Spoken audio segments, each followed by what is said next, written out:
I yield myself as much time as I might consume. Gentleman is recognized. Well, this big, beautiful bill must be so beautiful that we're debating it at 4:15 in the morning to avoid the scrutiny of the public for a piece of legislation that was altered just hours ago.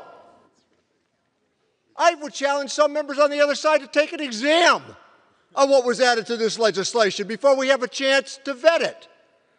And my friend, the chairman, he said that his modest youth, how challenging it was. I share a similar story. So you know what? We can both thank Franklin Roosevelt and the New Deal for those opportunities.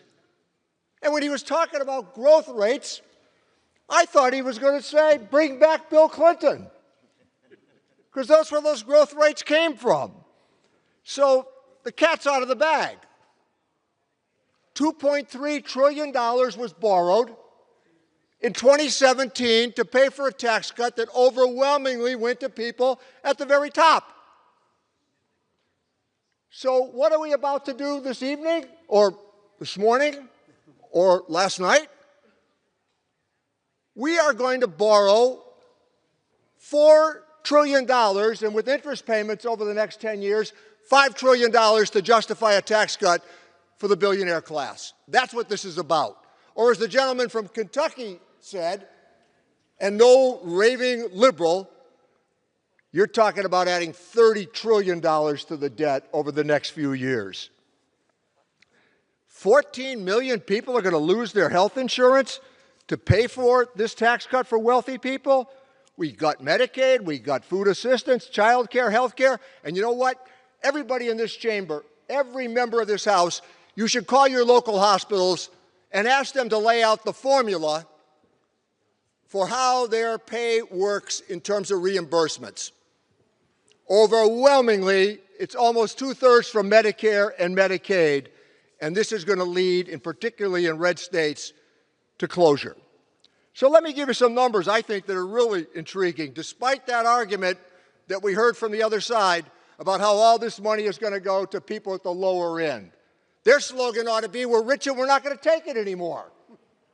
That's where this argument is headed. So let me give you some numbers. If you made $1 million last year, you're going to get $81,000 of tax relief.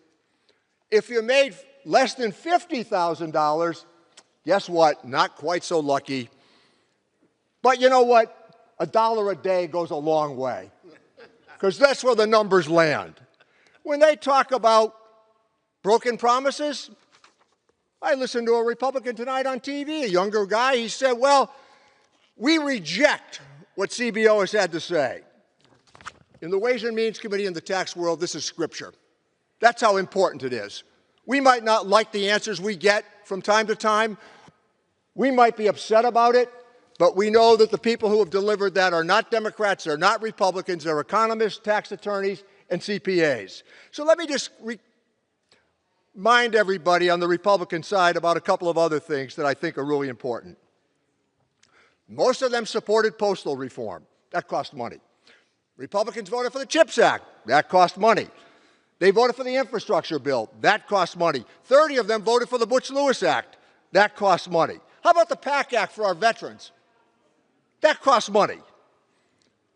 The Inflation Reduction Act, despite their efforts to deride it, their members are going to groundbreakings and taking advantage of it right now. One piece of testimony the other night in the committee said that there's one congressional district that is receiving $6 billion of investment. Boy, I'd hate to explain that to my constituents, that I was sending $6 billion back to Washington. I call attention to this because they supported these issues along the way, and now they want an excuse to cut taxes for people at the very top. And that's where these tax cuts are going, to people at the very top. That is not to be denied. I hope as we listen in the next few minutes to the contrast that we would offer if we were in the majority, where we could agree tonight on the very basic fact that I'm going to offer. We could agree with 98% of the tax legislation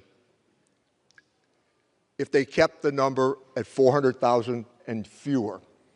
So people under $400,000 would keep their tax cuts, and people at the top would go to 39.6. Those are Clinton-Obama rates, and they work fine for the country.